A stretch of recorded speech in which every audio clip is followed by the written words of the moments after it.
Момичета, запомняйте, мина ми едно видео, ми попадна на един млад мъж за нещо, което знаех, но бях забравила.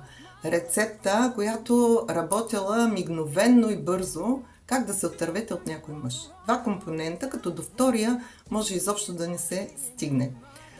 Първи компонент. Поискайте му пари. Втори компонент. Обявете, че желаете сериозни отношения, семейство, деца, а може и домашен любимец към децата. И тогава наблюдавайте. Или бягство и тишина, или може внимание. Може да се окажете щастливо омъжени в един момент. Така или иначе ще остане този, който е предназначен за вас и който може да ви издържи. Как ви е тази информация? Моля ви, напишете ми някоя пробвала ли е това, работи ли? До скоро! Аз съм Елвира Петрова.